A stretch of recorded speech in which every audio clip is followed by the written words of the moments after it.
What is up, everybody? It's RDV here, and we're a few minutes late. Zach is still on his way home from work. Took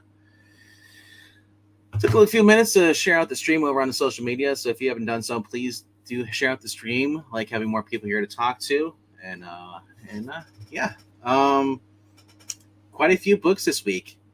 Got Transformers is back. We got another Spider-Man book by Peter David. We've got Peach Momoko's X-Men, issue number 2. This might be a make it or break it for me as far as that comic book goes. We've also got, well, you've seen the thumbnail, so until Jack gets here, I'm gonna show off my list here. We're gonna start going count down from my number 5 to my number 1. What's up to Undead Quinn, Jay Lucian, anybody else who's watching right now? Thank you for joining in. And yeah, let me share my screen. We'll get this going.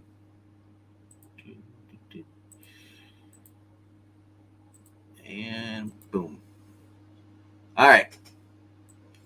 So, and as soon as I do that, I knew it. He pops in as soon as I go to share the screen. What's up, Zach? Can't hear you. You're muted. So. There we go. Yeah, I was gonna say I'm not doing this. If I can't hear you, that's too bad. I'm not starting the stream over. Oh wait, are we live already? Oh shoot! Yeah, we're already live. Yes. Nuts. Okay. I'm going with my my top 5 right here now. Sweet. Well, that is the name of the game is top 5. Yes. We now have 8 people watching with only 2 people talking. Talk more, damn it! No. Right. I need a proof of life in the chat. All right, my number 5 this week is something I didn't think I'd ever do this year, but it is Action Comics 1064. I saw it's going to be a 13-issue, kind of tight, kind of limited, like basically almost contained story. Jamal's writing it, or not Jamal's writing, but Joshua Williams is writing it, but he's also going to have Jamal helping him out on the art for certain things. But for this Jamal book, Campbell? Yeah, but not on this book though. No, that would be on Superman. Yeah, Superman. No, this one I think is Rafa Sandoval. Yeah, that's what I was getting to. I beat you. Yeah. Hey, you don't need to throw any at me tonight. I got mine. So, Undead Twin. So what's more crazy than the Brainiac coming back for the billionth time than having something new? And this time it's an army of Lobos. And no, they're not clones as far as I'm aware. These are people from his homeworld. And before people say, well, that's dumb, his planet, everybody's dead. Lobo's a freaking liar. Also, Krypton was exploded and dead too until we found the bottle city of Kandor. Yeah. So we're gonna have our Metropolis basically invaded by an army of all the Lobo, whatever his Caesarians. Zarnians. Zarnians, yeah. The sea is silent, I think. So you're gonna have the super family basically teaming up with us. This series, as far as the Brainiac Rising or House of Brainiac story, goes through Green Lantern and Power Girl, and then there's gonna be a one-shot special, and it goes to Superman Action Comics. Obviously, it will not be in the Power Girl stories. Probably not. The covers aren't bad. I've seen the covers; they're not terrible. The current Super Power Girl one I won, it's going to be crossover. This is going to be about next week or the week after. Has Crush on it, and I'm like, I don't care for Crush unless it's Orange Crush. I've forgotten all about her. They dropped her what's his name? Tim Sheridan. I think it was Tim Sheridan who did Teen Titans Academy. Even he dropped Crush 2 issues in. And honestly, I don't want to. I don't consider this a retcon because I never believed Lobo when he said he was the last of his kind. Lobo is Lobo freaking lies constantly. He's a pastiche. Yeah. Like I said, at least we're not getting metrosexual Lobo, okay? We're not getting like they did in New 52 where he, New 52, Pretty Boy Lobo. Yeah, the little femboy Lobo. I did not care for that. This will have a connecting cover, as I guess they do as they go through, and they brought back the triangle a little here, which I noticed was interesting. Was this, Anyway, well, that's Brainiac's thing, right? Yeah, I know, but I can no remember. That's not a Superman triangle; it's a Brainiac triangle. I know, but I'm going back to the triangle here of Superman. That was great. So we get a few different covers here too. One's Brainiac is inside the cover, 125. I don't know why the Ultra Humanite's on there unless he's going to appear in the book or appear in one of the series. But Lobo is on the C cover. So I thought that was kind of cool. Like, that's Lobo, the main man. That's the Lobo I want. I want Lobo and Superman basically like versus the army of Lobo, and this beats like beating the shit out of them back to back. And then Lobo trying to like basically ditch Superman, so Superman like basically gets killed, and he's able to make escape. Like I want Betrayal too. But they show what's going to be in this though, as far as the supporting cast. You're gonna have Lex Luthor, you're gonna have Superman, you're gonna have someone named Chackle. I don't know who he's supposed to be. Duende, I have no idea. But we got Jimmy Olsen to be here, Lena Luthor too, who's been in the Superman series already. Leslie Willis, is that Livewire? I don't think so. No. And then we got Neo Kakoa. I'm not sure who that is. But we also got Banshees in here too. Oh, it is Livewire. Yeah. Steel Jr. or Steel Daughter. Look, I don't care for that. But then we have a cameo of Earth 12, DC animated Brainiac. Oh, interesting. Throw me off. Then there's Milton Fine Brainiac. So I wonder if they're going to do flashbacks showing the different Brainiacs he's been over the years. Metallo's in this. I don't care for the two little shits. They don't belong. Then there's Parasite, who's really cool. Child hater. No, it's called a dumb incentive. They're just there so we can make royalties. That's all they're created for. It's like Clown Hunter. No one gives a shit about Clown Hunter. That's all anyone is created for. By new writers? Yeah. Yeah, you don't think new writers should have creations that they get money for? By that measure, Judy Garrick, the Boom. I mean, she's a Jeff Johns, Jeremy Adams. Yeah, but she's done more than these Osla and Otho Ra kids. She's had a mini series. They've been around for like 2 years. And what have they done? What have they accomplished? They're kids. What do you expect them to do? You're not reading their books. Would you even know anyway? Hey, so they didn't. So their kids, what can they do? Well, we had Super Sons. We've had Young Justice. How come they haven't joined a superhero team? They have powers, don't they? You're not reading their books. You wouldn't know. You are. So tell me. I'm not reading action. I haven't been reading action comics. You were when these kids were introduced. You read more. Yeah, and I liked them. So because the Sun was like this prophesied doomsday, not doomsday, but yeah. It's all about the Boom. Yes, it is. We got Superboy back here again, Connell. Then we have this Chinese Superman jacket, Steve Lombard, John Henry Irons. I don't know who Ron Troop is. And then Lana Lang, Superwoman. These cameos. So it must be flashbacks. Lana Lang. All these cameos. That's what I can think of. But overall, like I said, this will be the first action comic books I've gotten since the Dan Jurgens was on there. Mainly because I don't care for Jason Aaron. I skipped over that, and yeah. But yeah, throwing it on there. That's my first action comic books in about a while. So, sir, let's go to your number 5.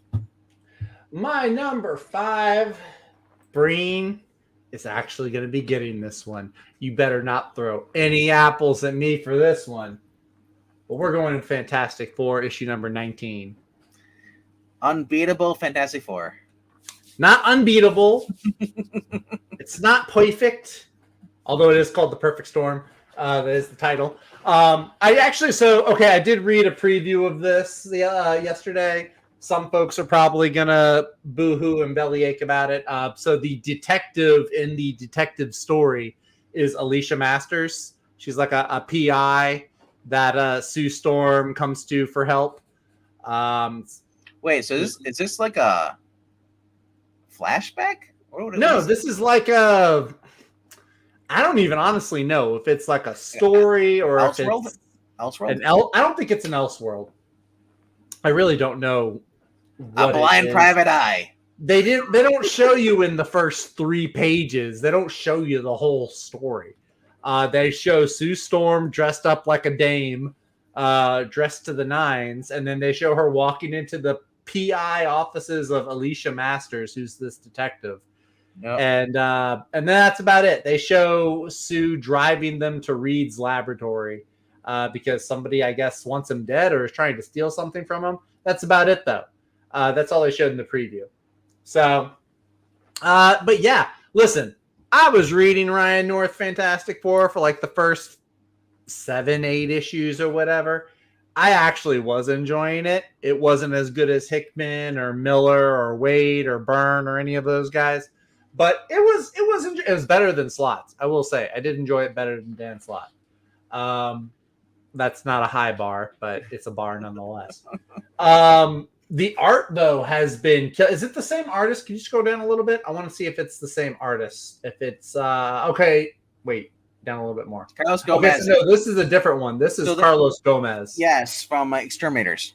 Yeah. The art wasn't bad. The art was actually really good. It's not... I do like Eban Coelho. I think he's been the main artist on the series. This new guy, though, his art's not bad at all. So... but yeah, I mean, the cover looks great. It looks like an old school pulp detective story. And that's the Sadly, reason... Alex Ross is not doing the entire interior. That would be awesome if he was. Right. But yeah, no, I'm gonna go back and pick this one up. It looks intriguing. I'm liking the 1930s noir detective style. But it's at the bottom of the list because compared to the other books, I mean, the other ones are just that much better. But yeah. And also, Alex Ross is going really hard on these Fantastic Four covers. Like, even if you don't like the interior, the covers have been pretty sweet. I want him to do a whole collection of those. And then we get the Baron Blood. The Baron thing. Yep, well, Baron Blood normally. But anyway. But yeah. That is my number 5. Fantastic Four, issue number 19. Not canceled yet. It's up to... We're almost at 20. Get those apples ready because I have an actual book that's going to give me some apples. Oh. Yeah. My number 4 is X-Men 97 number 2. I never want to hear another thing about Ryan North Fantastic Four again. And I'll just say this about this book. These are the guys in the House of 92 back in the day. Back then, they basically... Steve Fox, as bad most woke as he is, he's keeping himself in check, and he's actually writing it. He's matching the way the personalities they are in the actual show right now. He's then taking any liberties, and he's not putting anything that doesn't need to be in there. So I'm virtue signaling. Not only of that, it said like Steve Fox and the guy who's also doing the art with him, Salvador Espen. Like you can actually, this is the art right here. This is what you've been seeing. So the interior art. Mm-hmm. These guys have been they've been working on the House of X back in the day, and they took all the different houses, House of X, Powers of X. Then they did the Swords of X and all that shit. And they did those in one book. They had 3 arcs in one book. It was done within 5 minutes, and it was like they just made it short and sweet, and improved what took 2 years to put out. Yeah. So I give him props for that. There's the Jean Grey variant that's coming out there. Which is actually kind of nice. I actually like that kind of. And then there's the Nick Dragata variant, which I'll be getting. Yeah, okay. You know what? I will rescind my criticism because you're getting the Nick Dragata cover. That is a pretty sweet cover, too. I like that a lot. Oh, Cyclops looks really cool in that. Wolverine actually looks pretty cool too. Yeah, so Nick Dragata is doing the cover here. That's pretty sweet. I do like that cover. And then there's the real cover. Reverse. That's awesome. Yeah. This is the Tyler Kirkman variant, I believe. They should do one of those with every X-Men character. But who's she pining over? Magneto? Don't do that. Don't you gotta do Gambit like that. Well, she's not doing Gambit. It's mean. But like I said, I'm looking forward to this. And Sabretooth. Anytime you have Sabretooth versus Wolverine, and they're doing the cartoon version, man, I want to read it. So, as it says, it's called Sabretooth Strikes, and he's not only the only threat the X-Men are facing. As Jean Grey and Cyclops prepare to embark on a bold new adventure. Sinister Foe, because this is before the series. Does this take place before the new season? So is this gonna be when the Madeline Pryor replacement switch happens? Maybe. Yes, they show that Jean was already pregnant. She went to go up to Cyclops. She had the plus thing. She has again. So start showing, but then you also see Sinister was in the first issue, and he reprimanded his group of guys that attacked the Dazzler concert that was supposed to be like in a wake for Charles Xavier. So basically, that's what their adventures, embarking on bold new adventures means they're being parents. A sinister foe, Mr. Sinister, makes his move from the shadows, unleashing a torrent of new terror. Can an old friend turn the tide, or will it be too late to save Wolverine from being ripped to shreds? It's never too late to save Wolverine. Spoilers. To quote Three Days Grace, it's not too late. It's never too late. Anyway, that is my number 4 for this week, sir. Where are we going next? We are gonna go. I'm looking at my list right here. We're gonna go back to We're gonna stay with Marvel. This is the Marvel hat trick here between you and me. Ultimate X-Men. Ultimate X-Men. We're gonna go from your 97 to my Ultimate Manga X-Men. This is issue number 2. This is now the one will make or break the series. Maybe. For me. Here's the thing. Ultimate X-Men number 1, I enjoyed. I actually read it a second time, which I don't normally do quick, or at least not so quickly after reading it the first time. Here's the thing. Ultimate Spider-Man and, to a degree, Ultimate Black Panther are both very, very similar, albeit different in other ways. They're very similar to their original counterparts, right? Ultimate Spider-Man still has Mary Jane, Uncle Ben, Jonah, the settings, New York City, blah, blah, blah, blah, blah. Black Panther, kind of the same. Kind of the same. You have Wakanda, you have the different supporting characters, all that. Ultimate X-Men, I was thinking about this last night. Ultimate X-Men is very different from regular X-Men. Well, even when you had the first batch of Ultimate X-Men, it was very similar. You had Professor X and you had his students and all that. This is just, so far, it's just armor in Japan. I agree with everyone, though. This is not X-Men. This is just 2 people. It's very different. Yeah, each issue, I think they're building up the roster bit by bit. It's a slow build, but I mean, a lot of people were kind of upset because this is X-Men. They want X-Men from the very beginning. They want to have a team. I can understand that. Which is my trade-off would be call it Ultimate X-Men, and then have it focus on her, but call it Ultimate X-Men Armor, and it would be a spinoff after the actual. They need to have a main title that actually is Ultimate X-Men. This would just be a spinoff title miniseries. I mean, here's the thing. I hate this word because of how it's been used so much, but it is a subversion of what folks expect when they pick up X-Men. But here's the thing. It's fresh enough and it's different enough that I really don't mind. I don't necessarily get as big of a thrill out of it as I do Ultimate Spider-Man, but that's okay because I like the different perspective and the different way that like armor is going as a character. I also like the much more manga approach to it. This is probably the most manga a Western comic can get. So I do dig that. Also, armor's design in the Ultimate Universe, I think, is a lot cooler than regular armor. But yeah, I enjoyed the first issue. I'm looking forward to seeing where it's going.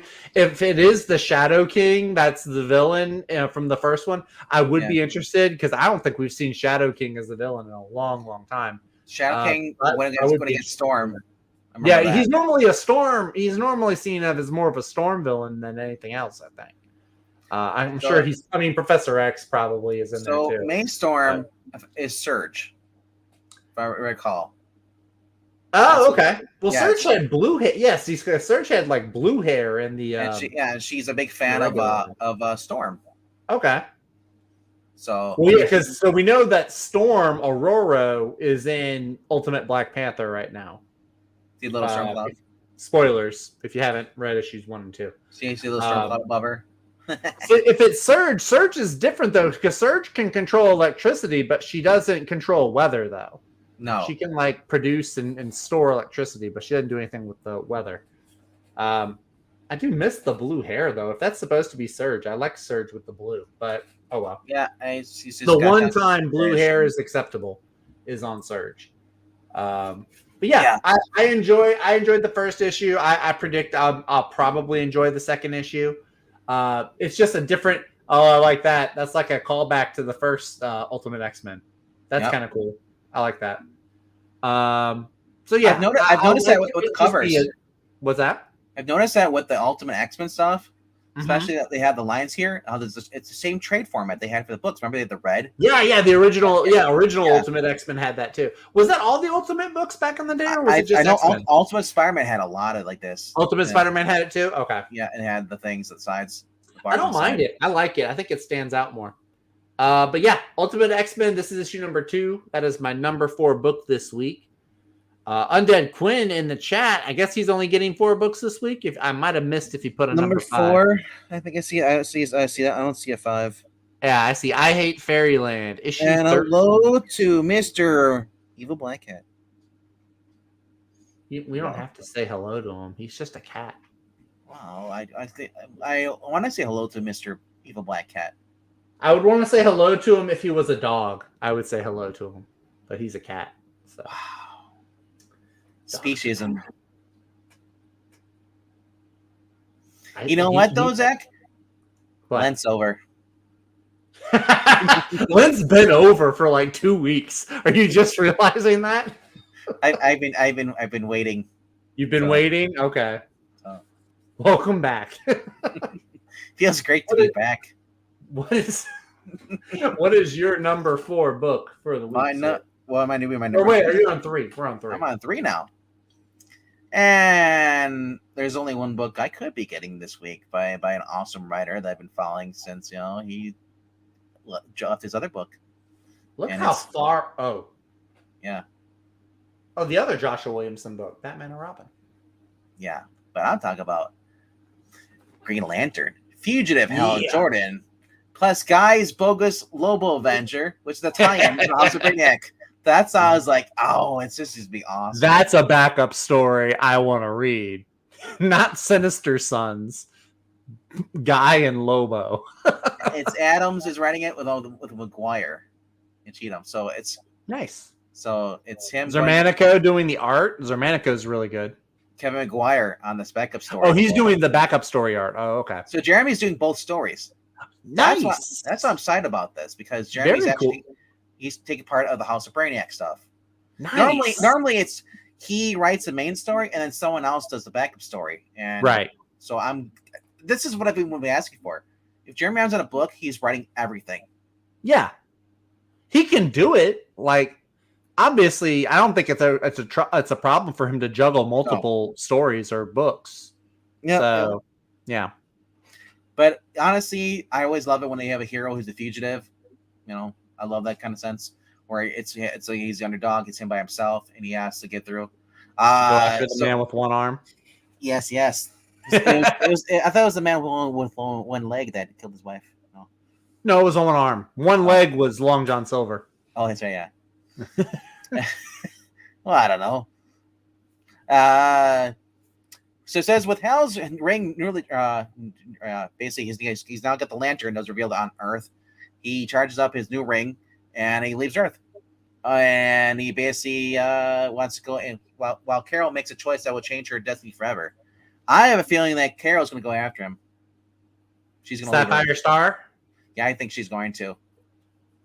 I saw a cover And I know sometimes the covers don't really reflect the interior. Sure, this one I have an inkling. Because there's a future cover showing her and Starfire kissing him. Yeah. I have a feeling that Jeremy Adams is like, no, we're not going to leave Carol behind. We're bringing her with. You know? Why would you not? Although I liked having Hal kind of giving him the Silver Surfer treatment, having him on Earth. I kind of like that. Because as soon as he goes out into space, it's like all he does is in space. And it takes like a crisis to get him to come back to Earth. I know, yeah. So I think at the end of this, they will go back to Earth. I hope so. I think so. But, I mean, Jeremy Adams, he could write him in space completely different than it's been done in the past. Adams, I'll follow Adams anywhere. He's earned my loyalty. And Kevin Maguire doing art with Jeremy Adams, that's a first. I've never seen those work together before. What has Kevin Maguire done? His name's not ringing a bell with me. So Kevin Maguire was on, he worked on Just League International. He did the covers, I believe. Oh, okay. With Mateus and Giffen? Giffen, yes. Okay. And so he's been around for a while then. Yeah, he's been around since the 80s. Gotcha. Okay. Probably, Mr. Maguire. Probably even late 70s. Gotcha. So, yeah. And it's a Guy Gardner story, too, written by Jeremy Adams. And wrestling. Jeremy Adams, if you follow his Instagram, he's been he's been putting some little Easter eggs on there about a certain wrestler. I guess that was like the fan favorite character from his Flash run. It's a 3-part story. So me and the Green Lantern tie-ins are going to be all, Guy and Lobo. That's awesome. Yeah. So really looking forward to this. My shop where I went to get my books pulled because tomorrow I am getting I have to wait because I have to go to the shop get my not the shop but as far as comic books. I get all brand new tires on my car, so I have to go sit there in the DM dealer. Yikes. So I went today. I said, hey, can you pull my books? And the only cover they had left was either this one. Oh, that's a good one though. Or the Guy Gardner one. Oh, Doc Shaner? Yeah. Well, I actually dig. I like that one with the baseball bat. Yeah, but that's I was like, cool. But I said I like this cover though. That one is real neat. That would be if they were doing a movie, like that should be the poster for the movie. That's a plain Jane as far as him, drawing him on there. Oh yeah, it's very minimalist. But I like this though. Him just saying just flying through the lantern. Yeah. Announcing Green Lantern. I'm here. That's cool. Plus I love space stuff like this. Remember when Kirby would do that stuff? Mm-hmm. Yeah. Anyway, that is my number 3, sir. Are we sticking on this or are we moving somewhere? Guess what my number 3 is? Actually, it was really hard for me to pick my number 3. I have 6 books on my pull list this week. So one book did not make the lineup. And thankfully, you already talked about it because it was Action Comics. But Green Lantern, number 10. This is my number 3 book, which means the other 2 books better be really, really good if Jeremy Adams is on the halfway point. I've been liking his Green Lantern run a lot. As much as I love Wally, Hal was my first favorite from DC Comics, my first favorite character. So seeing Jeremy Adams write him has been phenomenal so far. And like I said, I'm not too crazy about him getting past the Earth quarantine stage, but I like where it's been going so far. Definitely, like you were saying, the whole fugitive aspect. He's kind of like this rogue lantern because the United Planets have like their own Green Lanterns that they don't want him. Plus, we know from the other books, showing that the other Green Lanterns, his team from Earth, are actually staging a coup, a rebellion, or something like that. Yeah. So that was actually, Hal's going to screw it up. So what I actually really liked, one of the backup stories, I think it was the last issue of issue number 9. They did a really good. I don't remember if it was Jeremy Adams or if it was somebody else, but it was pretty good. It was Jessica Cruz, who's right there, supporting character. Yeah. Jessica Cruz. They showed this where she kind of like goes undercover. She gets accepted onto the United Planets Corps, even though she knows that something's rotten in Denmark there. And I thought it was. I've been wanting to see her be a Yellow Lantern for a while because I thought that would be a cool character evolution. But now I kind of like this one too, where like this always nervous, always fearful Green Lantern is now so calm, cool, and collected she could go undercover. So I kind of dig that as well. Also, we're going to have Simon Baz, Kyle Rayner they've kind of been teasing Kyle Rayner with some stuff before, so that's kind of cool. And then we get Green Lantern, or Kid Lantern. Kid Lantern, yeah, it's hey, look, there are no bad characters, only characters under the wrong writers. So Jeremy Adams could probably look. Ellen, look who else we have. I was talking about Omega Bandman, but we got your boy Booster Gold. Yep. We got almost like a little JLI reunion. All you need is Ted Cord in there. So that's going to be a fun backup story. I'm actually looking forward to a backup story. Skeets is the main draw for me. Skeets is the main draw. But yeah, there's really not a whole lot else I can say. The art, I'm sure, is going to be great. I've been liking Zermanico's work on the main stories.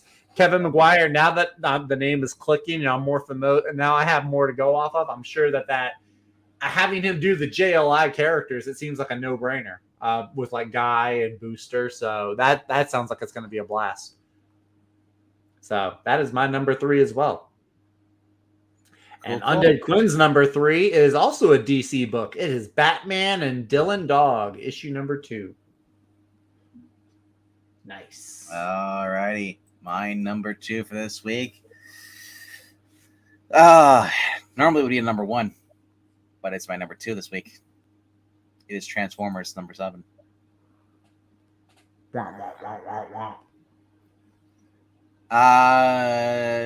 One of the reasons I got it too, because Daniel Warren Johnson's not doing the art. He's only doing the except for that cover. Yeah, he's in the covers, so he's just not doing the interior. So, and I saw, like, you can see a preview here for the guy who's taking over. This is his cover. Yeah, Jorge Corona. Yeah. So, yeah. Coronavirus. Or Corona beer. Yes.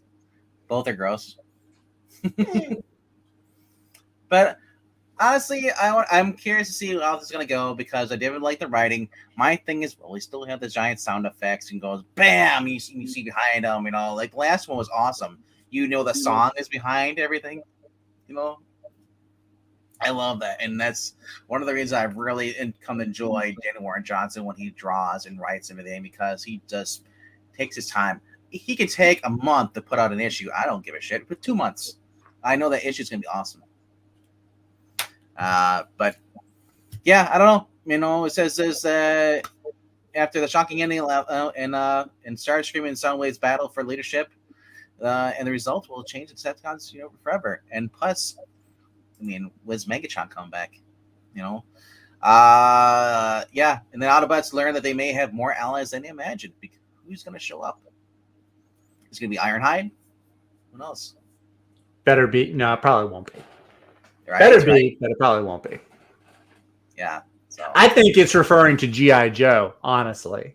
When it talks about allies, it could be referring to G.I. Joe, or it could be maybe like the Dinobots, maybe. Talking about allies, because the Dinobots are usually more than they're separate from the Autobots. So we have the Devastator. They're the limited names: Bone Crusher. Yeah, the Constructicons. Yeah, Scavenger, Scrapper. Yeah, and then Soundwave and Rumble. It shows that, and see you. Yep. A lot of cool covers, man. Oh yeah. There's a Stadium Comics no name variant. Looks really cool. Look at the Soundwave is just crushed beneath his foot. Jazz in the background. Oh, come on, Optimus. You have to do him like that. Soundwave is my favorite Decepticon. Yep. And then you have the Michael Del Mundo, which nice. Del Mundo's. It looks like an Alex Ross cover. Almost. It's very retro-y. Like it's like an 80s print or something. That's cool. No, I'd say more like 50s Golden Age. You think so? Yeah. Well, I could see it. Oh no, you know what? You might be right. I could see that. Yeah. With RC and I don't know who that big guy is behind her. It's Maximus. Oh, okay. I know it's not Cliff Jumper. He's too tall. That's the blue semi truck. Gotcha. Okay. Yeah. And then of course RC gets her own cover, and then here's the one you want to get, the 125. RC. Man, when RC popped off in that last issue, you're right. That is the one I want to see. That's right. Down with Starscream. Soundwave supremacy. Right. 1 in 10. I mean, I feel bad for this girl. She lost her dad. And it's just horrendous in its way. So she's all alone. She has no family. The other guy's his name's Spike. Yeah, is the kid, right? Yeah, that's the kid. They don't list his name, but sacrificed himself. Yeah. Yes, yeah, that was. Well, it's like, wow. His dad naming being Spark Plug or Sparky. Yeah. Became the spark of life. Isn't that crazy? Talk about your foreshadowing. Yeah. But man, like I said, I'm looking forward to this. This has been fun. Am I moving on, or are you staying on this? Actually, you're moving on. You're moving on from that. Because I'm pretty sure my number 2 is your number 1. Maybe. We're going back to DC for a larger book this time. Not Batman and Robin, but very similar. It is The Batman, First Night, number 2. I don't pick up a lot of the Black Label books. I picked up a few of them. This one, I can say I thoroughly enjoyed. You've got Dan Jurgens writing, Mike Perkins doing his best Steve Epstein impersonation, and I don't mean that as in a derogatory way. It's fantastic to look at. The images are astounding. You've got a Batman noir story here, set in the 1920s and 30s. A grisly murder, a villain that isn't the Joker, first of all. Yes, there's no Joker. Monsters terrorizing Gotham in the early or the mid 30s. Body counts rising. 1939. Yeah, 1939. So right. It could easily be 1940. A year later. You're gonna be in Batman. Yeah. It's just the first issue was awesome. Had a blast with that. Can't wait to see where he takes issue number 2. It's gritty. It's crime noir. It's a detective story. It's everything that I want in a Batman story. I'm sorry, Chip Zdarsky, but this is, and I'm sorry, Ram V, but this is the Batman that y'all need to be reading. This is Dan Jurgens. Dan Jurgens once again proven that he is a phenomenal writer, and also Mike Perkins is phenomenal when it comes to art. The way he does the landscape, Gotham City, the backdrop, just the background, the level of detail that he puts in it's awesome. And it's these guys did their research. They went back, they looked at the early Batman books, and they're looking at the big figures that were in Batman's life back then. It's not like it is to a half-ass, and you're going, we're gonna retcon everything. Right. This is actually kind of cool. With monsters being created, and just it goes on to Arkham Asylum. The last page of the first issue, Batman's strapped to an electric chair, getting ready to be electrocuted. Yep. I'm curious to see how he escapes from that. For real. There's no Robin. There's no 6 or 7 Bat family members in this, so it's kind of refreshing and palate cleansing in a way like that. Yeah, 48 pages for $7, man. That's pretty cool. Yeah. I know which cover you're getting. Which cover is that? This cover? That one right there, cover C, the pulpy one. It's the only one they had in stock. Huh?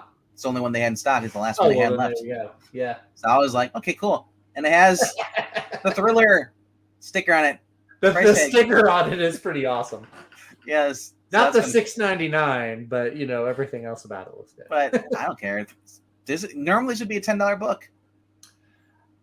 I don't know. I think if the same book was coming out 5 or 6 years ago, it might be $4. You put Jason Aaron's name on there, they're going to charge you $10.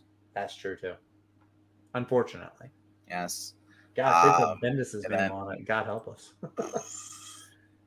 That looks like a Ram V. That looks like a Ram V Detective Comics cover. Is what that looks like. That reminds me of. It looks more like the animated.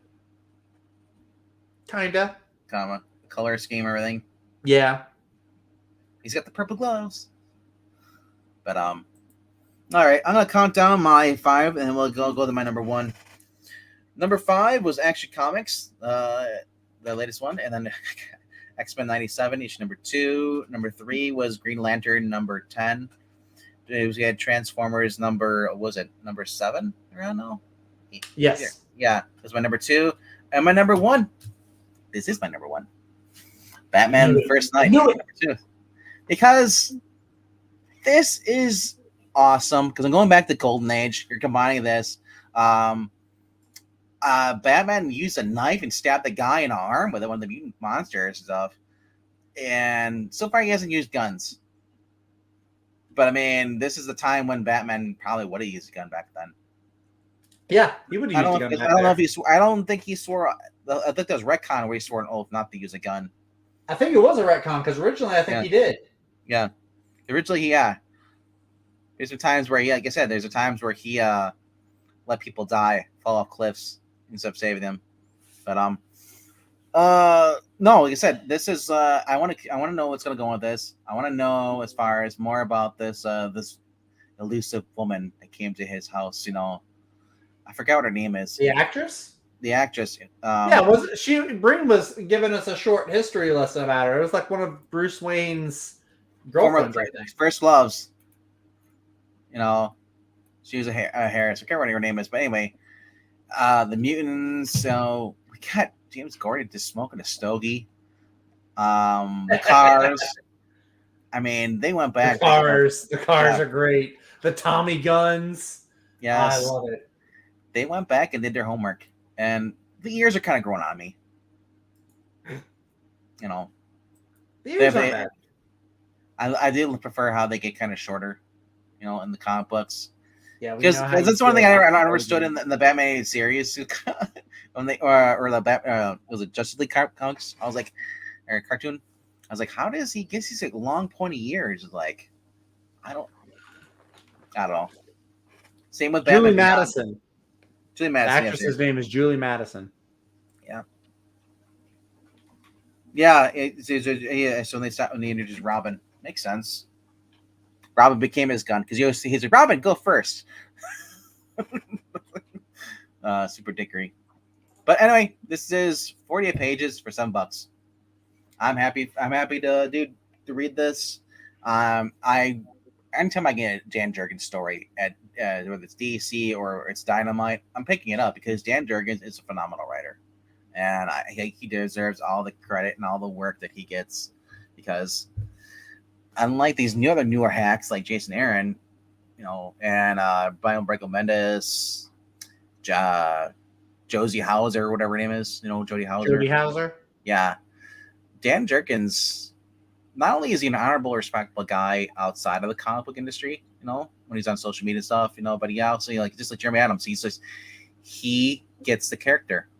And that's why, currently Jeremy Adams and, comes Dan Jurgens. Those are my favorite DC writers right now. But anyway, let's count down and then go to your number 1. All righty, counting down. Number 5 was Fantastic Four. Number 19. Still shocked that nobody is like seriously ridiculing me for that issue. Well, if you would have got Wolverine with female super tooth, is that who that is? That's what it looks like. Did they really make a female Sabretooth? Well, she's got cleavage. Sabretooth War at the top. It's female Wolverine. It's X-23. God, yeah. Even Marvel's everything else calls her X-23. Can we stop pretending with the comics? Everything else, the Marvel Snap game on her card, it says X-23. So come on, Marvel. But is that really a Sabretooth? That's crazy. Yeah, it's a female Sabretooth. Okay, sorry, I got sidetracked by that. Sabretooth probably has a daughter named Snaggletooth. Oh, God. Snaggletooth. That should be her name. Snaggletooth. It's like you have Peacemaker and Homewrecker or Peace Wrecker, whatever. You have Sabretooth and Snaggletooth. All right. Yeah. Fantastic Four, number 19. That was my number 5. Number 4 is Ultimate X-Men, issue number 2. My number 3 is Jeremy Adams' Green Lantern, issue number 10. My number 2 was Batman First Night, number 2. My number 1 book is Batman and Robin. No, I'm just kidding. It's not. It's Transformers, issue number 7. I almost had you. I almost had somebody thinking that I was picking up Batman and Robin. I might get the collection once that comes out because I do like Josh Williamson. But no, we are on Transformers number 7. Yes, Jorge Corona is the new artist, and I totally get it because they want to keep on deadlines. They want to have these books coming out regularly. Otherwise, you get the scheduling nightmare like DC has with JSA every month. So I completely understand that. I have seen some of Jorge Corona's art on Transformers. I think it looks great. I can't wait to read the entire issue. And honestly, the biggest emotional factor of these books for me is all about the writing. The art plays a factor in there, but not as much as the writing. And so as long as Daniel Warren Johnson is staying on that, I feel like that's the important part. Because if he was doing the writing and somebody else was coming in to do the story, it would be like every Bendis book where he has this fantastic artist, but then the story sucks. I'd rather have a great story and maybe the art be off by like 0.5% or something. I'd rather have him doing the art and the story because he's not working any other books. Well, you can't have it both. You can't have. There is no door number 3. There's 2 doors. I don't know. Yeah, he doesn't have any other books right now. He might have something coming down the pipe with Skybound. We don't know. That's the other thing. There could be other projects that he's working on.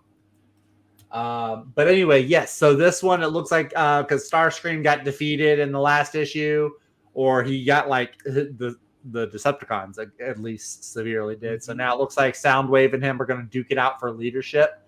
I'm rooting for Soundwave. Yeah, I'm excited to see where it goes because issue number 6 was a banger issue. Like that was on top of just the emotional story beats, like the action scenes in that were fantastic. So I'm very curious to see how this grows off of that. But yeah, if you're not reading Transformers, y'all need to be. One of the best new series came out last year. Absolutely. I feel like the end of the year comes, and this is going to be one of the top 5 books of the year for me, easily. Are you getting any of these other covers? No, I'm probably just going to stick with. I usually stick with the cover A's. Well, those are retailer exclusives, so I know shops can have those. That one's nice, but it's very manga-esque, actually. It's very Michael Bay. Yeah. If Michael Bay did manga, that's what would be, or anime. That's what. Well, I'm just saying, the designer Optimus looked like the Michael Bay Transformer. I'm probably gonna get the Jorge Corona cover. I really like the look of that one with all the Transformers sitting on the art. But yeah, I mean, I can't wait. I think it's gonna be awesome. That's a cool pose. I like that shot. East Side Comics Red Code variant. I will say, here's one thing. Daniel Warren Johnson's cover does this more than Jorge Corona's. I do like how, the Transformers covers usually do, and this is something I think covers should do, is they should give you a little preview of what's inside, not just be like empty poses. Yeah. So I do like this one right here because it does show like some Starscream beating up Soundwave, tearing them apart. Look at him tearing apart, and it's the cassette tape part. Yeah, you just realized that? It did. It just clicked right. Well, at first I thought it was like the Panther, the little Panther dude that jumps out of his chest. But now I see it's the cassette. So that's actually pretty maniacal. Yeah. So, but yeah, I can't wait to read this. This and Green Lantern are the 2 books that I can tell you right now. I'm going to be reading through them, and I'm going to be like smiling from ear to ear. It's just that good. Alrighty. Quickly look Undead Quinn's number 1. Shockingly. Did we do his other ones? His number 2 was Beneath the Trees Where Nobody Sees, issue number 5. We talked about his number 3 was Batman Dylan Dog. So yeah, his number 1 book this week is Transformers issue number 7. Good. All right. So quickly go through other books. You know what's going on. Main Spider-Man. No one cares. Female versus female cat fight. Batman and Robin, you saw that. More Incredible Hulk. Number 11, Darth Vader, Iron Man. Resurrection of Magneto. Yay! No one cares. Also, Slaughter is still going strong with 22 issues. Carnage, that's Torrin Grunwick. The girl who's writing Red Sonja right now. Mm-hmm. Spider-Verse, the Star Spider. Pass. Scorch Cell's coming out Peter David's it's gonna be Spider-Man 2099. Miss Marvel Mutant Menace. That's the one that the actress is helping write. I think. Maybe. It's got Mojo Jojo. No, Mojo. I liked him in the last X-Men episode. That was a fun story. That one was cool. We have a captive audience. I mean, indentured audience. I know. Oh wow, he's been watching the Geeky Puppet Show. I know. This is the first thing I thought. I was like, thank you. Not to us. Red Hood, The Hill, Phantom Road, number 10. I kind of jumped off the first one. Yeah, I didn't stay on Phantom. Honestly, I'm surprised to see it at number 10. I thought it was like a 3 or 4 issue story. Wolverine with kids and a family? What? Up in X-Men. Oh yeah, that's the one where there's all the different clones or something of Wolverine, I think. Beneath the Trees, where nobody sees.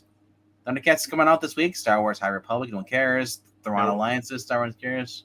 Nope. Outsiders, welcome to the place between the pages. That's not the Outsiders. That's Black Lightning and Katana and Batwoman. That does not mean it's the Outsiders. I Hate Fairyland, Suicide Squad, Dream Team, which is basically the countdown to absolute power. New series. Rat City is coming out. This is the new Spawn. That's the new Spawn one, yeah. Yep. First appearance of Spawn 2099. Is it really 2099? No, they're not saying, but it's a future Spawn. Okay, but I was gonna say if it's Spawn 2099, it's like really you couldn't do 1 year off from Marvel, like 2098, and it's $3.99. It's down more. Oh, it went up $1. Yeah. Well, it's not the main book though. Yeah. Napalm Lullaby by Rick Remender. Then you have What If Aliens. You're spreading what if to the aliens now. Oh, good lord. Mighty Morphin Power Rangers, The Return, number 3. So, and then Batman Dylan Dog, and I guess None of these books have covers. Yeah, I don't know what's going on here. Might be because the page doesn't load well. Maybe. You have a lot of tabs open. No, I just have this and the other one. Night People. That is Jeremy Condon or Chris Condon. Mm-hmm. From there you go. It's another son. Let's see another. Oh, there we go. Yeah. Oh yeah, Hercules is getting a new comic. I saw at Dynamite. Yeah. Count Crowley. What's going on this week? You know, Kid Flash, Uncle and Uncle Ed and Robin. Flavor the Bold 54 facsimile edition. You should be getting this. It's kind of cool book. Jennifer Blood's out this week. Legacy of Violence. Sweetie Candy Vigilante. I quit after the first issue. The first time it sucked. It's horrible.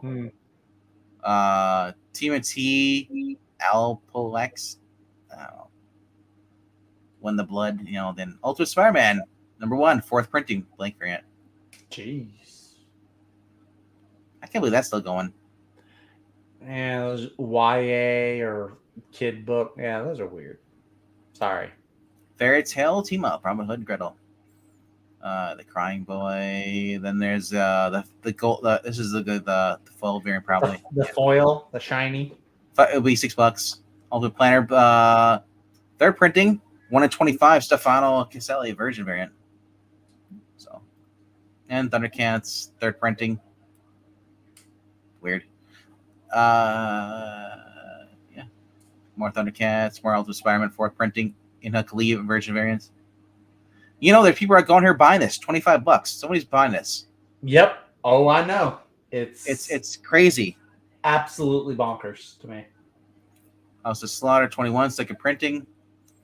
Here's the blank variant. For a facsimile. Blank variant. What the? Oh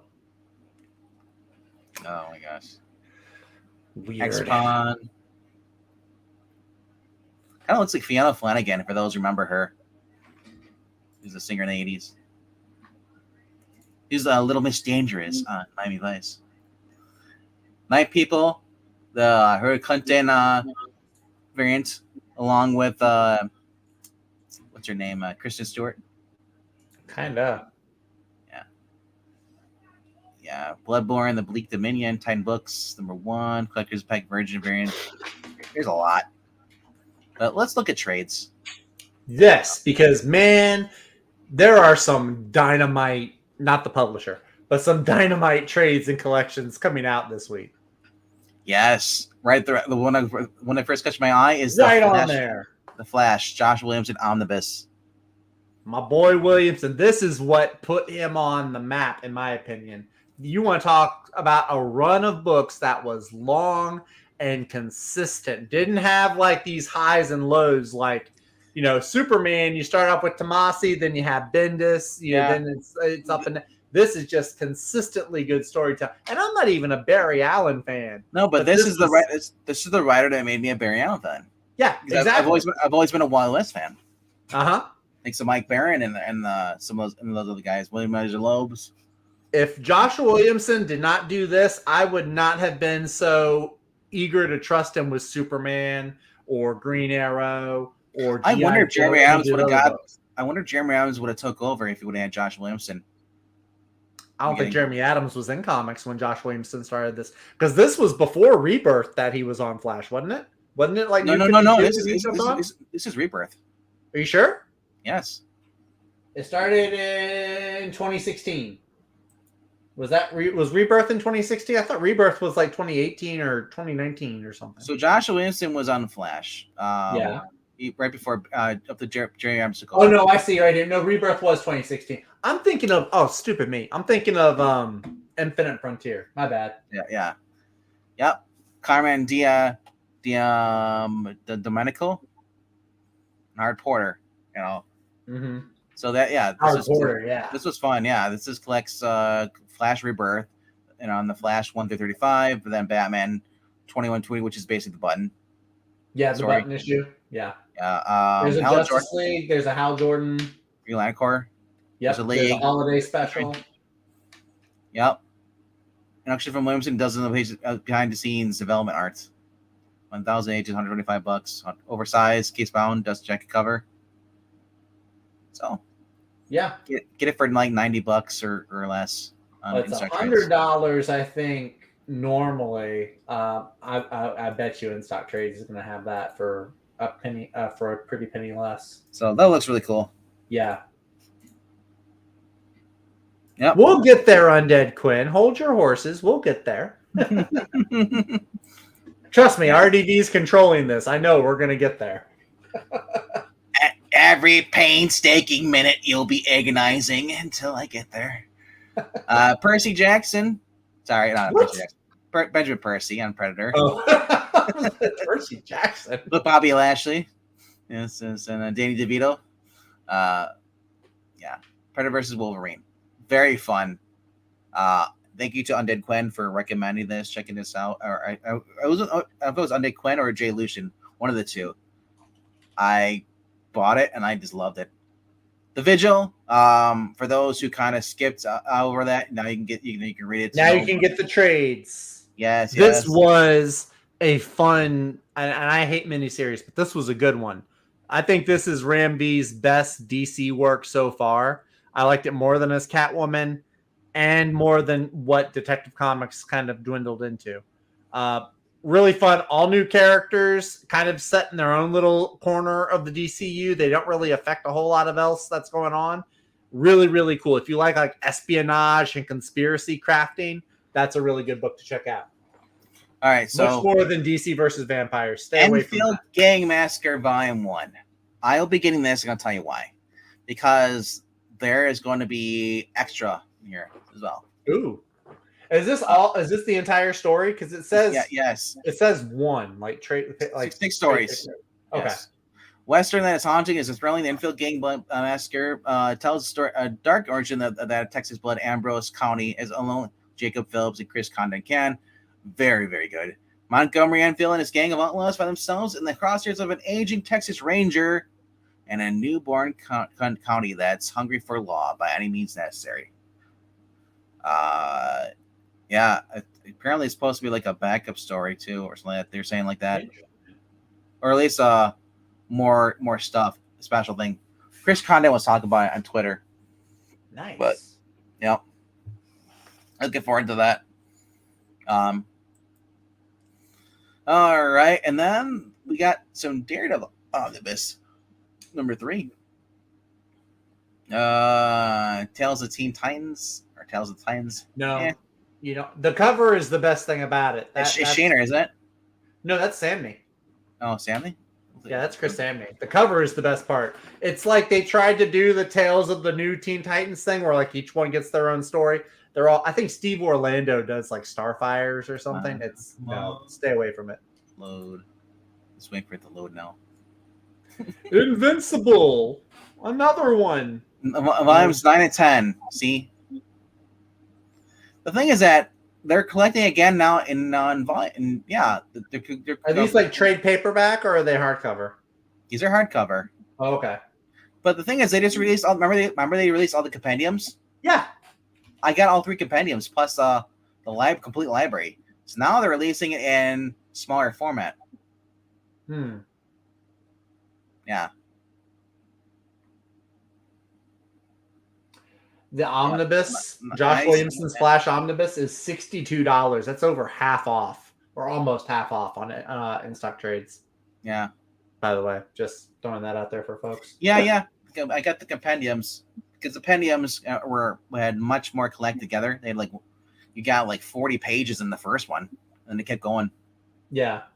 So that's what. So when I saw this coming out, I was like, wait, did I not collect everything? It's totally thrown me off because now they got this. They also got the manga version too. Yeah. Manga size have been doing, which is like two or like 6 or 7 books put together. Keep releasing the little manga size. They need they need to control it, okay? But Invincible's been really cool. Control Invincible, as out of control as that series is, you want them to control it? Yes. We need to have order. As our buddy what I can't remember what his name is. He's the handler. Walter? Was it? I want to call him. Well, no, it's Walter Goggins. That's the S. Yeah, I'm talking about Invincible. Walter Goggins not in this. I thought he was the voice actor. Cecil, that's it. Is the guy I'm talking about. Yeah, I thought Walter Goggins was his voice actor. No, not that I'm aware of. You can look it up if you want, but I'm gonna look it up and see. Then we got Daredevil Omnibus number 3, which is, let's see what he's in here. He is the voice of Cecil. Oh, he is. Okay, I knew it. He may sound familiar, but I don't think it actually was him though. All right, this says collecting Daredevil 75 through 119, Avengers 111, and material from Amazing Adventures 1 through 8. Nice. Villains like Electro, the Purple Man, and Mr. Fear. 2 of those are typically associated with other heroes. When Natasha Romanoff enters Matt Murdock's life, one of the greatest eras in history of the Man Without Fear begins. The massive omnibus presents their action-packed adventure together, scripted by whiny bitch Gary Conling and Steve Gerber, featuring the iconic art of Mean Gene Colan. But the Enchantress means a rocky road for Matt Murdock and Karen Page. But who cares? She's gonna, Karen. You can't trust Karen. She's a hoe. She's gonna go become a junkie and give out. She's gonna give up Matt's secret identity just for a fix. The one good Karen. Can't ever trust a Karen. Karens are always bad. Yeah. You basically got villains with Electro, Kilgrave, the Purple Man, nice, and Mr. Fear in tow. Avengers Next spin a fight with Kraven the Hunter that turns in cosmic. Sweet. Enter Moondragon, who mistakes DD for a thrall of Thanos. That's what you get for running around dressed like a devil. Amazing Adventures featuring Inhumans and Black Widow. The best group ever, Inhumans. So much that Pixel and Palpatine both love Inhumans. They're pretty good. Yeah. What else got going on? There's the other cover.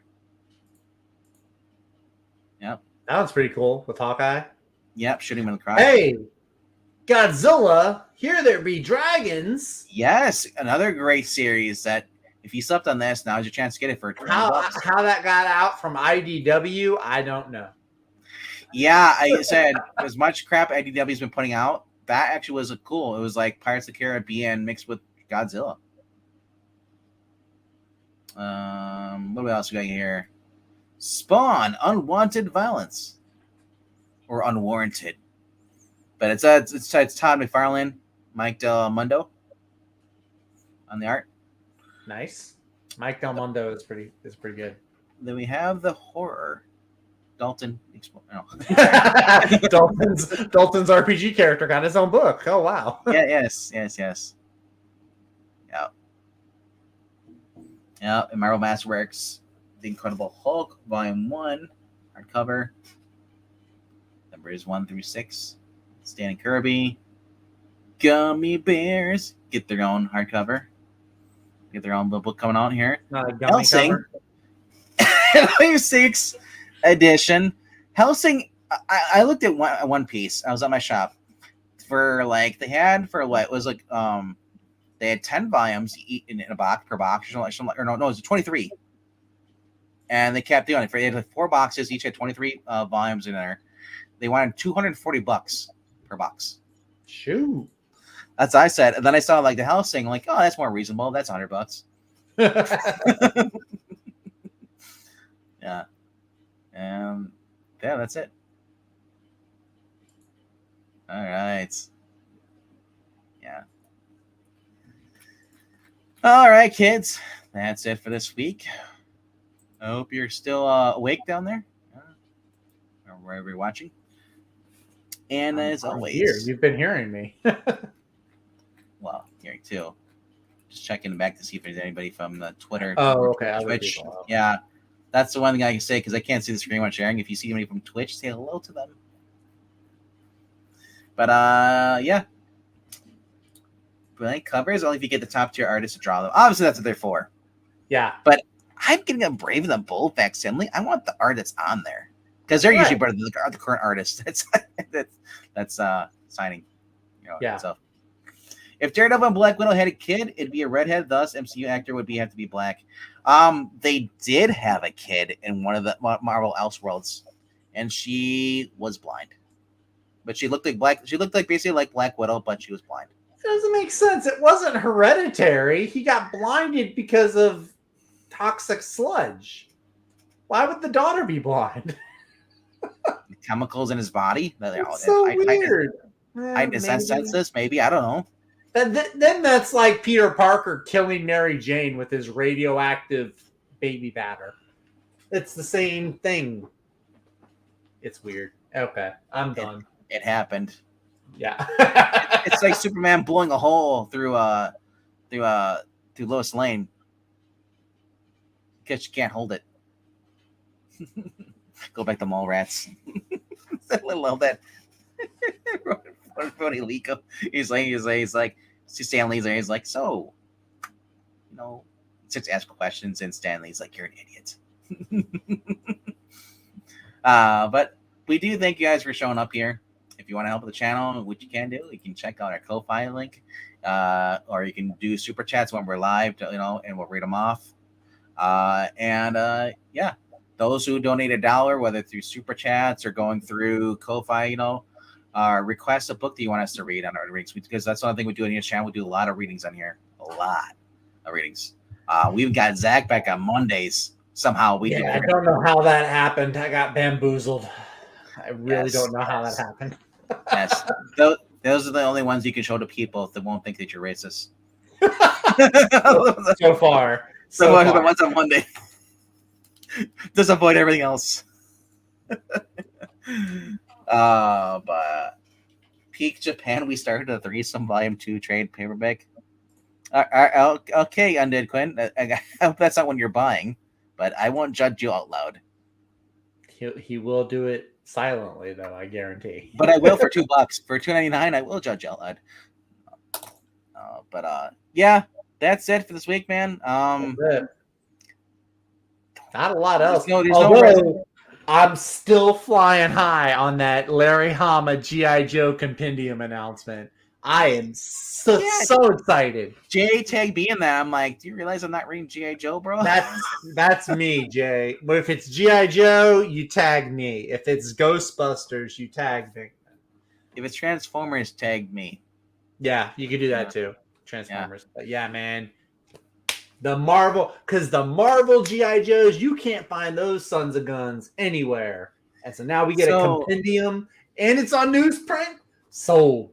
Take my money it's, now. It's crazy that they were able to get that because there'd be like legal disputes because Marvel had. Right. Yeah. Yeah, you would think so. Apparently, they knew how to lawyer up or something. I don't know. So Hasbro is going to collect everything from Larry Hama all the way to this point in Compendium.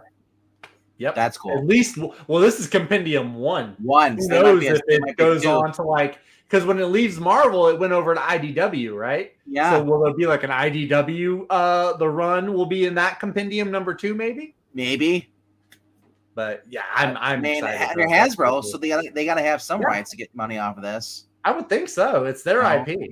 I would hate to have like, here, we're gonna go to this company, draw our stuff here, but then that company's like, well, no, we're gonna hold it ransom, hostage. You can't reprint these unless you know. Yeah. I'm like, IDW at this point be like, sure, we'll do it. We'll get money now. Because IDW needs all the money it can. Yeah. They're still gonna go. They're gonna go the Kotaku route pretty soon.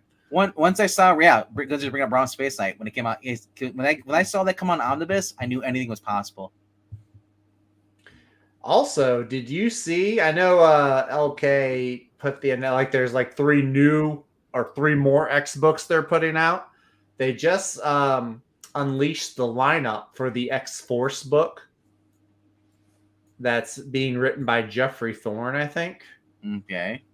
And if you have photos you want to share, I have it pulled up. Hang on, let me present. Share screen.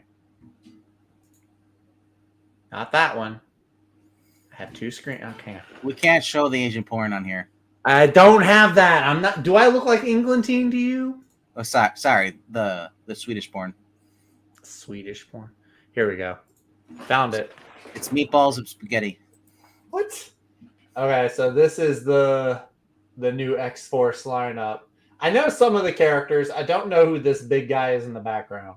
But you got Forge. Crimson Dynamo. Yeah, I know, right? Crimson Dynamo. Exactly.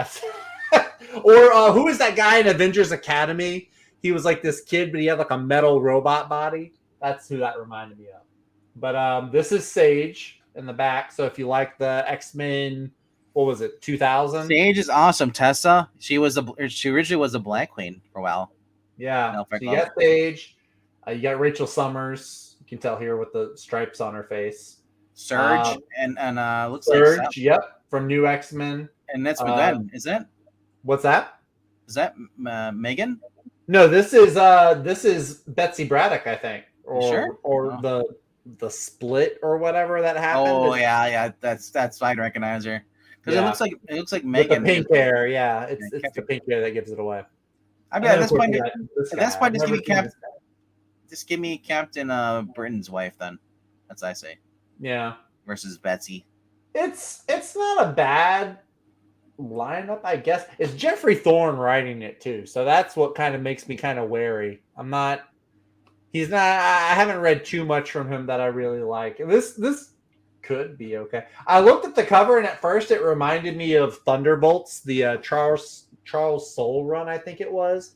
It's like Thunderbolts Red, where it's like every character, like even Punisher was on it and they made his skull red and Deadpool was on the team. So it kind of reminded me of that. But I mean, the art's pretty.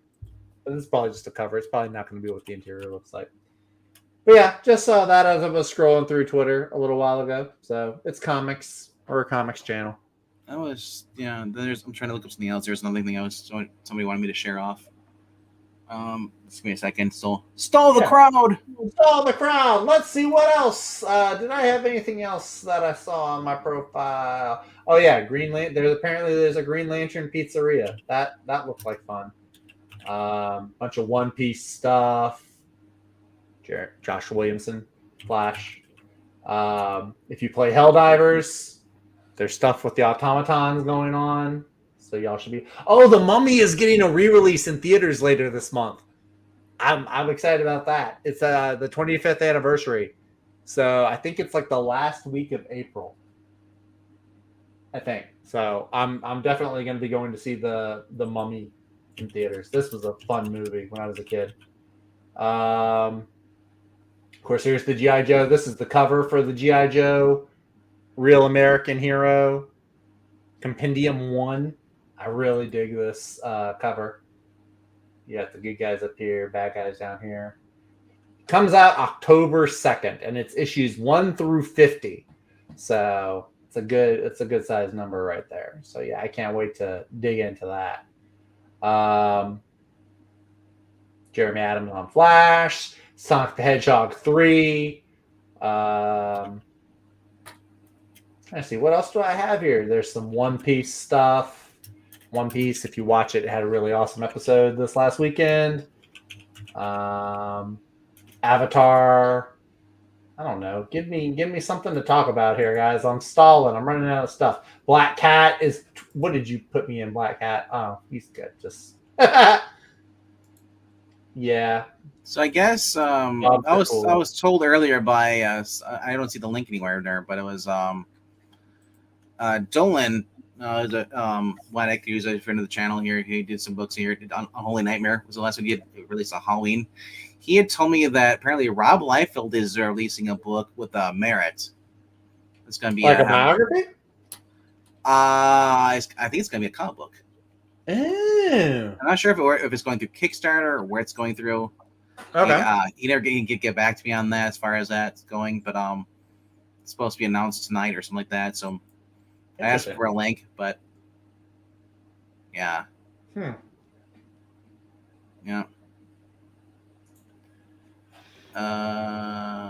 Yeah, I don't see anything even announced at all. So yeah, I mean, the only thing I know Rob Liefeld was doing as far as anything in comic books was basically he was done with that. He was doing a Deadpool story, which I thought he was doing. I thought he was doing Deadpool or X-Men stuff with the relaunch.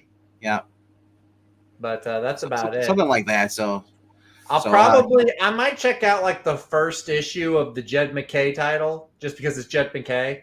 I think Ryan Stegman is doing the art too on that, if I'm not mistaken. Yeah.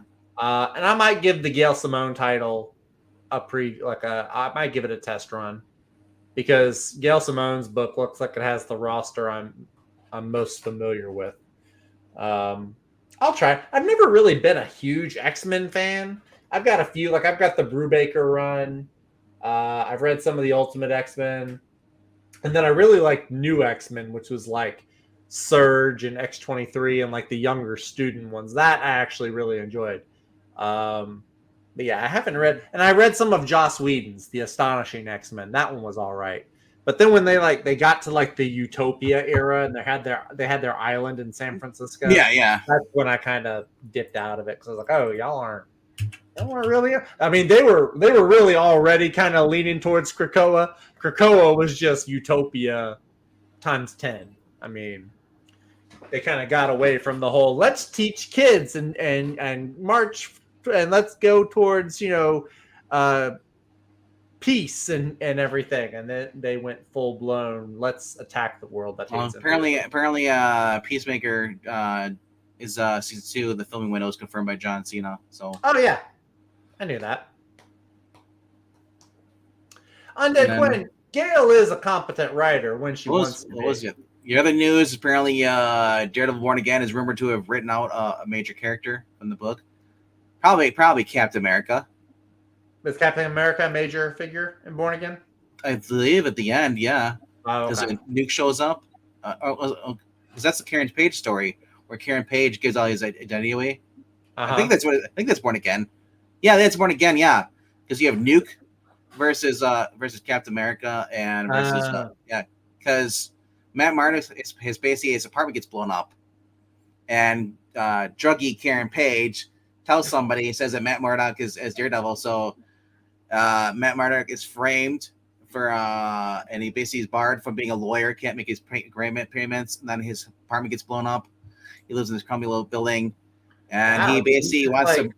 It's crazy. So the other cool thing, I've been seeing about this whole as far as the Punisher and is going to be confirmed. Wes talked about this yesterday. All this at leaks. It's like the worst kept secret, John Bernthal is going to be reprising the Punisher in the Daredevil Born Again series. Oh yeah, and it's like it's gonna be like a PG version. There's no way. Here's the thing: John Bernthal actually likes the Punisher. I know. I don't feel like he would come back to play him if they weren't going to do him right. I could be wrong. I could be entirely wrong. There could be a dollar amount that they reached where Bernthal was like, "Yeah, sure, I'll do that. Whatever." I could be wrong, but I don't think so. Yeah, and that's kind of it for like comic book news. Other than That's the all I Joker got. thing. Game of Thrones, Jon Snow spinoff. If you guys were looking forward to that, that's been scrapped as well. Thank goodness. Yeah, They Kid didn't need that. Harington said it's been scrapped. House of the Dragon is all I need. That's all I'm waiting for. Yeah. One of my cousins got really into fantasy. He got really into Game of Thrones and House of the Dragon. It's like, yes, got another one. It's kind of funny because he used to make fun of me when we were younger because I liked Lord of the Rings and stuff. He's like, that's dumb. Now he loves fantasy. So it's like, yeah, one of us. Yeah. And then it might have worked if Natasha was still around. It might have worked. The other big tease that's going on right now is that Supernatural might be coming back. Jared Padalecki said he's very much open to playing Sam again. Jensen's been talking about this again. It's probably because they're not making any money anymore. Well, Jensen's the only one that's really making the big money. The boys and stuff. And Soldier Boy. Okay. Well, that's him. What about the other guy? Jared Padalecki's getting paid to be Chuck Norris light. Oh, is he's doing the Chuck Norris the prequel series? No, that's probably not paying anywhere nearly as well. It's not a prequel series at all. It's Walker Takes Ranger. It's Walker Takes Ranger. It's a reboot. Oh, is it a reboot? Well, it's CW. Yeah. It's before he grows into being the Chuck Norris version, right? I thought that. Not that I'm aware of. I'm pretty sure it's basically just from that. Okay. Yeah. Okay. But anyway, so which sucks because I'm a Supernatural fan. I will not deny it. I love the series all the way up to the end. Dude, I would love to see them reprise the role. Good for you. It was one of the best legit great shows that CW had going with all the crap that was around them, until Superman and Lois came around. So, but hey, man, what I never would have thought I would see Sam and Dean get thrown into the Scooby-Doo verse world. That one episode, I will say, for a show that I don't give a rat's behind about, that one episode is one of the most enjoyable hours of television. That was fun. I will agree. That was a good one. Yeah.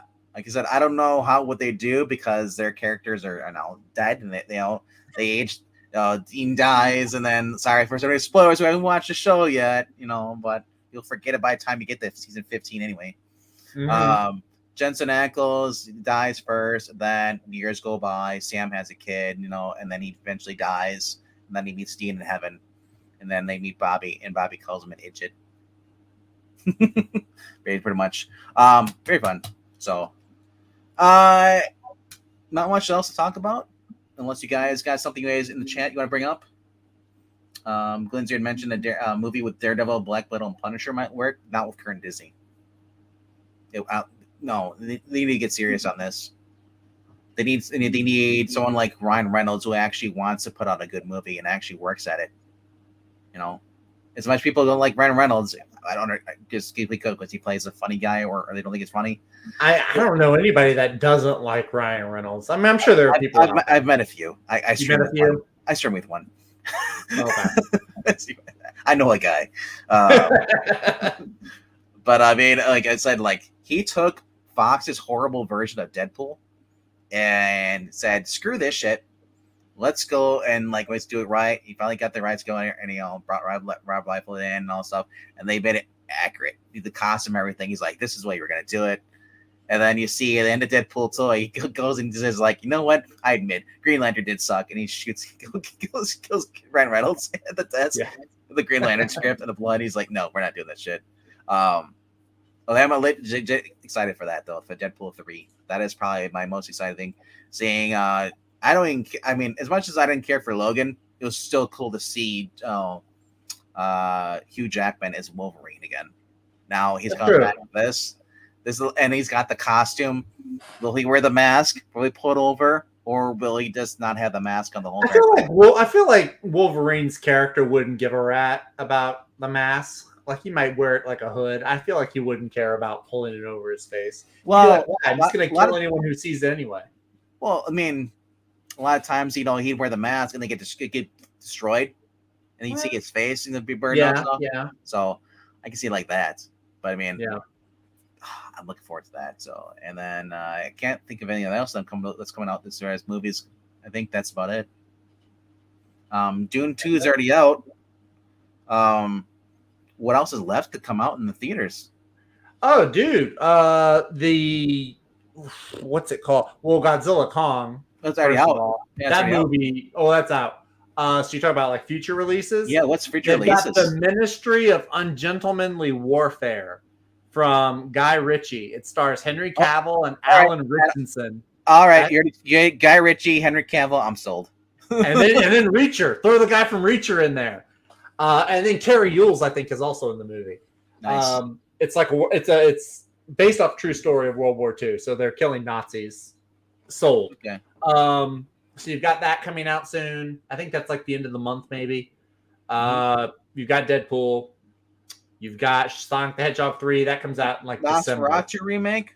Nosferatu. I don't know who that guy is. You're saying Glenzer is, but if he's supposed to be like a famous director or producer or whatever writer, but if you want to know what I will not be seeing in theaters, I saw a trailer for this today, and I'm gonna send it to every spider phobe out there. Oh, okay. I thought you were bringing up the musical that's coming out. What musical? Joker 2. Oh, I might see Joker 2. I might see it. I know everyone's saying it's not going to be as good as the first one. We'll see. No. Everyone should go. You should go look up this movie. It's called Sting. It's not about the band. It's a much smaller looking film. It almost looks like an indie film. Is it about the wrestler? No, it's not about the wrestler. Oh. Nope. It's about Sting! A girl. The girl's name is Charlotte, which I thought is funny because I thought of Charlotte's Web. She finds a spider in her apartment building, and she keeps it in a jar. And the spider, I don't know how, the trailer doesn't make it clear, but the spider has a growing problem, and this thing gets huge, and it eats like birds and rats, and then it starts eating people, and it looks terrifying. It justifies every fear of spiders that I've ever heard of. It looks creepy. I don't want to see it. It's eight-legged freaks without comedy. It's eight-legged freaks, but not quite as outlandish. Like I could watch eight-legged freaks, and I'd be like, "Oh, this is." Well, eight-legged freaks was a comedy. I love that. Yeah, it was outlandish. It was kind of like Tremors. It was Dawn of the Dead with spiders. Yeah, exactly. Sting does not look like that. Sting looks like Alien with a spider. Like it's no, don't like it. Anyway, that's my tangent. I'm done. I actually need to go get something to eat. My stomach is about to eat. I know. I'm probably gonna go get food now too. But Robert Eggers, don't know who that is. If you guys haven't done so, go over to Extreme Movie Show, give a subscribe over there, and give some likes and give some love over there. Really need the watch time.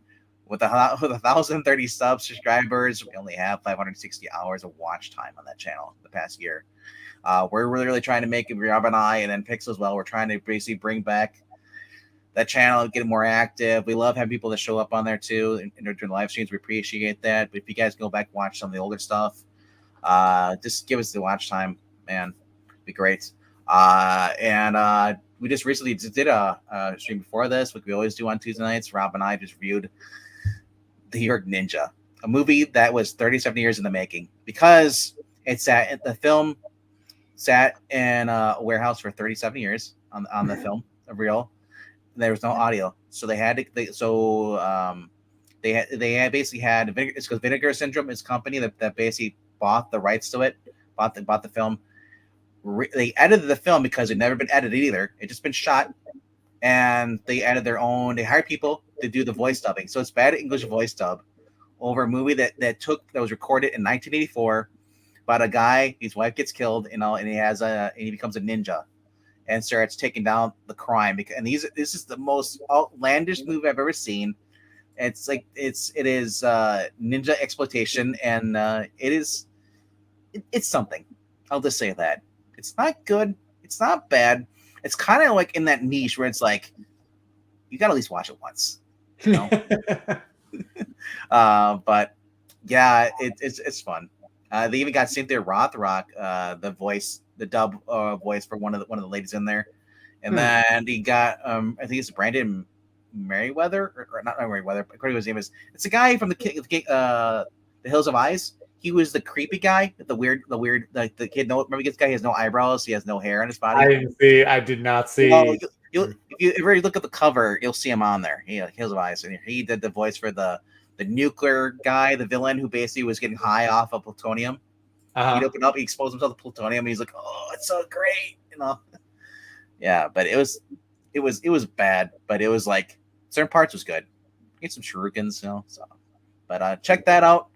Like I said, we got some other reviews on it too. We're gonna do another Cynthia Rothrock movie probably on Sunday or next Tuesday. I'm not sure. With another Brandon Lau or Brian Lau, or Lee Anderson, UN. But definitely check out Extreme Movie Show, and we'll see you guys on tomorrow. Tomorrow there's an X-Men review, and then Thursday Best of the Week, and then Friday, Saturday, Sunday, and Monday will be readings. So there's something for everyone. And then Thursday we'll be back here to talk about our comics and how good or bad they are. Did you gloss over the fact I said Thursday? I did. I'm tired. I'm like thinking of what's in the fridge right now, and I'm like, should I eat sandwich or should I make soup? Bacon or bacon? No, I ate all the bacon already. Ooh, it's only Tuesday, and I've eaten all the bacon in my house. It's only Tuesday. Wow, you supposed to have bacon on Tuesdays, Fat Tuesdays. Anyway, good night, guys. Bye, everybody.